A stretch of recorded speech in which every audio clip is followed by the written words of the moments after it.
E aí, galera, nós estamos aqui de novo, né? Nesse dia meio nublado aí, fechadinho, mas para a gente refletir um pouco sobre a sabedoria ancestral, né? Eu trouxe para vocês aí, por isso vim meio, né, oriental, para contar um pouco de uma história para vocês sobre um camarada fantástico que viveu no século VI a.C., chamado Lao Tse. Né? Lao Tse ficou conhecido na história como sendo o criador do taoísmo, né? E aquele que também teria inspirado uma arte marcial chinesa chamada Tai Chi Chuan.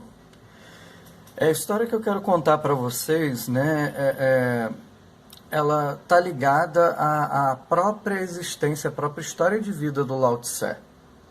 O Lao Tse era um bibliotecário, né, do imperador chinês, que era tão sábio, né, e conhecia tão bem os pergaminhos da biblioteca, que foi uma das maiores bibliotecas, né, do país durante aquele período, né, de 2.600 anos atrás, que toda vez que o imperador tinha alguma dúvida, né, ou precisava pesquisar mais sobre assuntos, sobre política, sobre espiritualidade, enfim, qualquer assunto ou quaisquer assuntos, ele, ao invés de ir à biblioteca, ele pedia para que Lao Tse estivesse presente para tirar as dúvidas dele, para aconselhá-lo, enfim. Ele acabou se tornando, durante esse período, o principal conselheiro do imperador.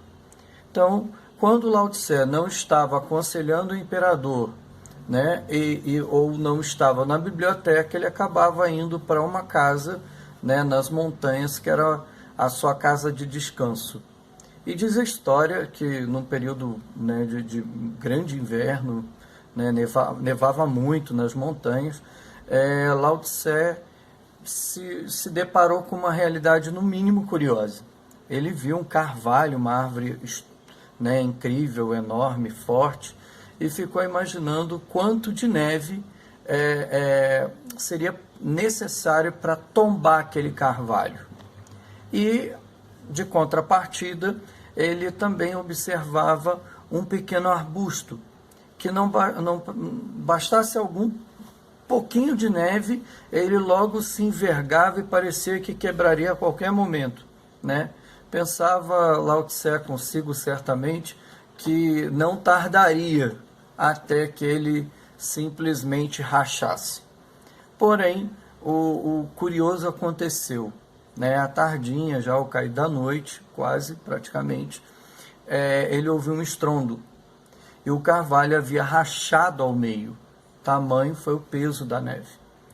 E o arbusto permanecia ali, inteiro.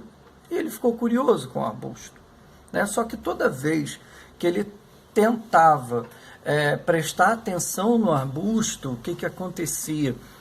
Acontecia ou alguém batia a porta, ou alguma coisa ocorria para que ele não conseguisse ir lá e ver o segredo, né? Conseguir descobrir o segredo do arbusto.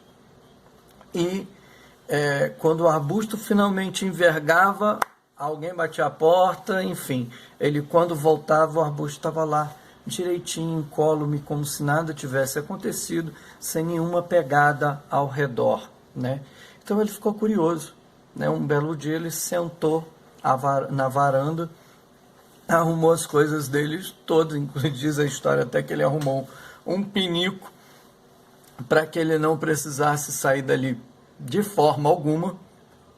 Então ele se assentou e ficou esperando pacientemente o que iria acontecer com o arbusto, qual era o segredo do arbusto.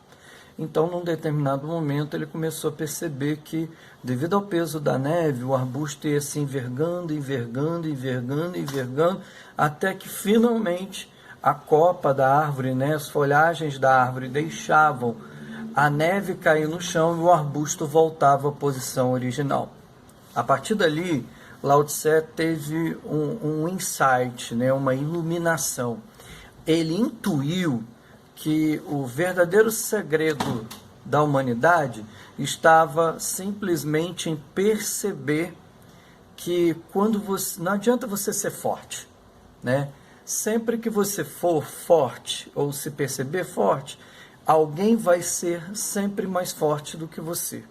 Né? Não importa você, não interessa o quanto você treina, né? A intensidade com que você treina, quanto mais você se fortalece, por mais que você seja forte, vai acontecer mais cedo ou mais tarde que você vai encontrar alguém tão ou mais forte que você e vai te sobrepujar, vai te vencer. Ele percebeu que o arbusto não era forte, mas o segredo do arbusto estava na maleabilidade.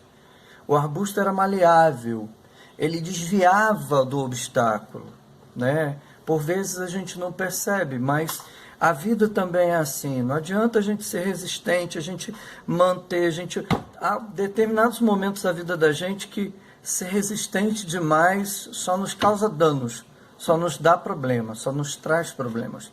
Né? Então, é muitas vezes necessário, como dizia Lao Tse, desviar-se. Daí nasceu a filosofia de vida dele, o estilo, o modo de viver e ser dele, que mais tarde ficou conhecida na China, ou no conceito taoísta como Wu Wei.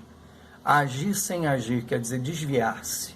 Não adianta forçar uma barra para que ela aconteça do jeito que você quer. Se ela tiver de acontecer, ela vai acontecer, né? Não force. Isso também me faz lembrar um pouco das atitudes da minha avó, né? Dona Maria José. Ela era muito assim, ela era determinada quando necessário, ela fazia o que era preciso fazer, mas quando ela percebia que não tinha como, ela entregava nas mãos de Deus, né? Do mistério profundo que ela chamava de Deus. Por vezes a gente também quer que as coisas aconteçam do jeito que a gente quer, né? Existe uma regra, ficou conhecida como regra de ouro, né? Não faça aos outros aquilo que você não gostaria que fizessem com você. Essa é a regra que todas as grandes religiões do mundo, né, seguem e procuram ensinar. Não vamos fazer para o outro aquilo que a gente não quer para a gente. Que a gente possa rever um pouco a caminhada da gente, as atitudes da gente. Quando Jesus esteve entre nós, como ser humano, né, fisicamente, por assim dizer, historicamente, né, ele fez uma pequena modificação nessa regra. Ele tirou os nãos. Ao invés da regra de ouro ficar definida como não faça ao outro aquilo que você não gostaria que fizessem com você, ela se tornou algo positivo. Faça ao outro aquilo que você gostaria que fizessem com você. Isso muda tudo, isso muda a maneira de ver, muda a maneira de ser. Ele te obriga, por assim dizer, a se colocar no lugar do outro, né? O que Laozi, há 2.600 anos atrás, e Jesus, há 2.000 anos atrás, praticamente, tem em comum, é que eles são essa face amorosa da lei, por assim dizer, aquilo que a gente chama de lei natural, né? Eles resgatam de forma intuitiva, né, o olhar diferenciado sobre a própria vida, sobre o próximo, sobre a natureza, enfim, sobre a própria existência. Galera, é isso, que a gente possa aproveitar essa riqueza da ancestralidade, né, dos grandes valores que nos deram e nos dão ainda hoje as religiões, olhando sempre com um olhar crítico, né? Porque por vezes a gente sabe que a visão religiosa ela traz também alguns dilemas, por vezes até necessários, mas que fundamentalmente, essencialmente, o problema em si não são as religiões, a gente sabe disso, são os adeptos, né, que reinterpretam e como diria um ex-professor meu de teologia, toda tradução às vezes é um pouco uma traição. Então que a gente esteja atento também com esse olhar crítico, com essa visão sempre para aquilo que é necessário, aquilo que é essencial, né? E não aquilo que é acidental, não aquilo que é característico. Então as características mudam, né? Mudam com o tempo, mas aquilo que é essencial, aquilo que é substancial, né? Aquilo que é primordial, por assim dizer, que, né, está dentro da essência de cada religião, permanece.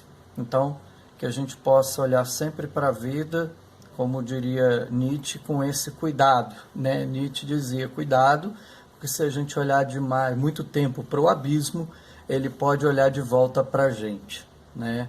Então, que a gente tenha essa visão crítica de buscar enxergar a vida sempre de forma positiva, né? Para que a gente caminhe sempre para frente de forma íntegra e integral. Então, um beijo no coração de todos, paz e bem, e até a próxima.